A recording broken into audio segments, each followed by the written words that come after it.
Good morning, students, and welcome you all in the online classes of social science. Today, we are going to start our very first chapter, the environment, in which we will study about the environment.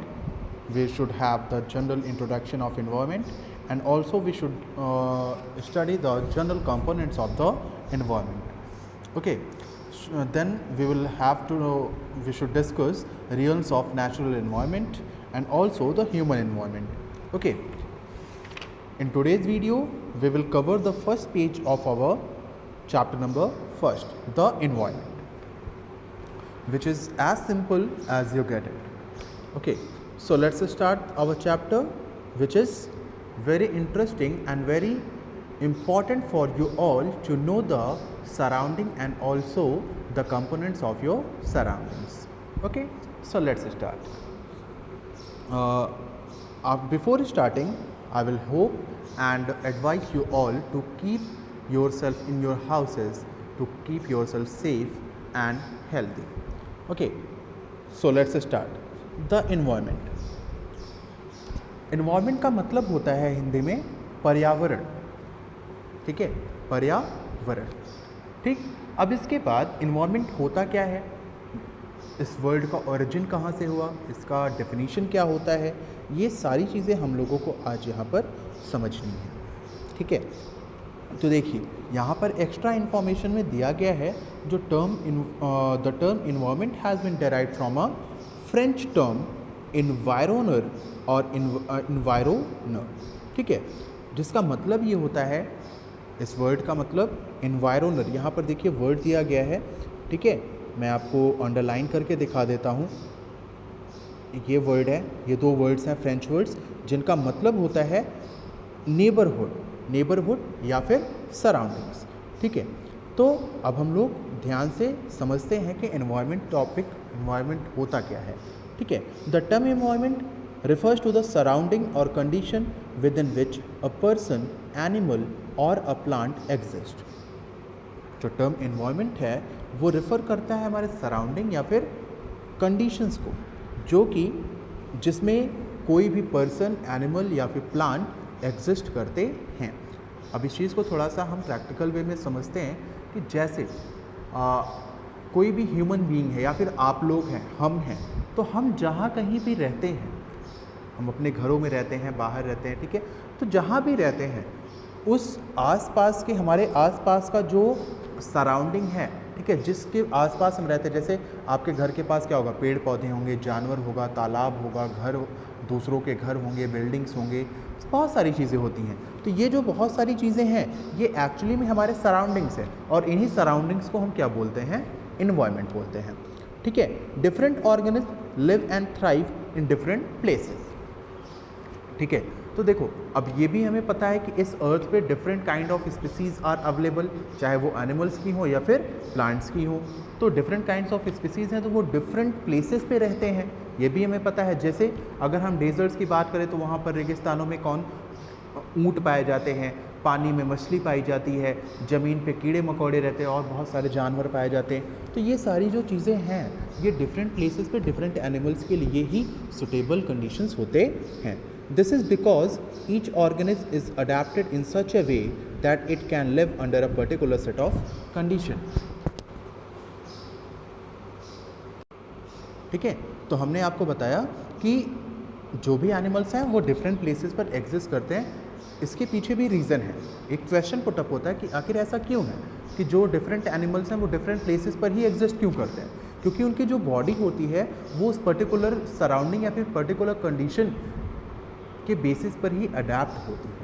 ठीक है, adaptation उनके body में उसी condition के according हो जाता है, जिसकी वजह से वो किसी एक पर्टिकुलर प्लेस पर ही सर्वाइव कर पाते हैं. किसी भी अगर इरेगुलर स्पेस पर अगर हम उसको लेकर के जाते हैं, डिफरेंट स्पेस पे लेकर चले जाएंगे, तो वो उस जैसे सपोज़ करिए कोई ठंडे प्रदेश में रहने वाला है, कोई ठंडी जगह पे रहने वाला जानवर है, अगर आप उसको गर्म जगह पे छोड़ देते हैं जहाँ पे काफ़ी ज़्यादा टेम्परेचर है, तो क्या वो वहाँ पे सर्वाइव कर पाएगा? नहीं कर पाएगा, क्योंकि उसकी बॉडी उस तरीके से अडेप्ट नहीं हुई है. ठीक है, फिर देखो the physical and biological conditions in which an organism lives makes up its environment. तो जो फिजिकल और बायोलॉजिकल कंडीशंस होते हैं जो कि किसी भी लिविंग ऑर्गेनिज्म के सर्वाइवल के लिए बहुत ही ज़्यादा इम्पॉर्टेंट होता है, वो दोनों कंपोनेंट से मिल करके इन्वायरमेंट बनाते हैं। कौन कौन से?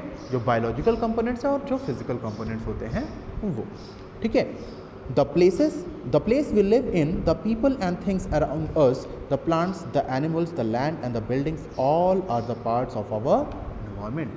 तो इस तरीके से हमें ये समझ में आया कि हमारे आसपास की वो सारी चीज़ें, चाहे वो बिल्डिंग हो, पेड़ पौधे हो, जानवर हो, चाहे हम कह सकते हैं फिजिकल जो कंपोनेंट्स है, जैसे तालाब हो गया, खेत हो गए, बाग बगीचे हो गए, तो ये सारी जो चीज़ें हैं ये सब के सब क्या हैं? हमारे इन्वायरमेंट का एक पार्ट है, एक हिस्सा है।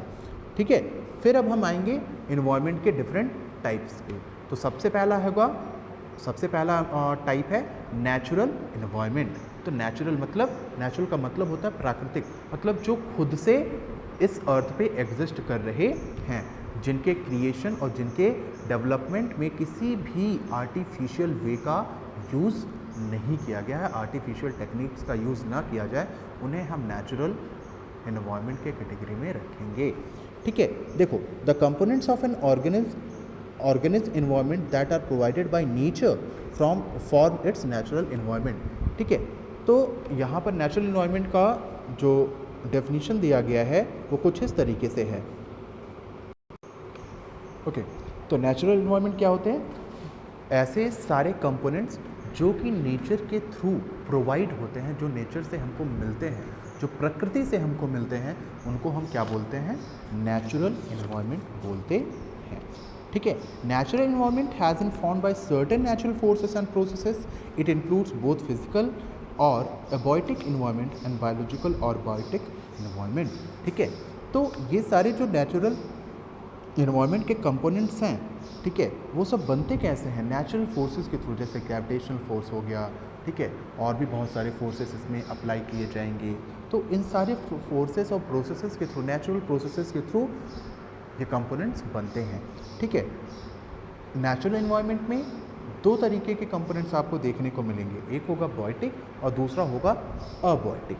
ठीक है। तो अबायोटिक कंपोनेंट और बायोटिक कंपोनेंट्स को हमको अगले टॉपिक में हमको समझना है।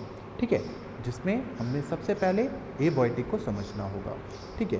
तो चलिए अब हम लोग एबायोटिक को पढ़ते हैं। ठीक।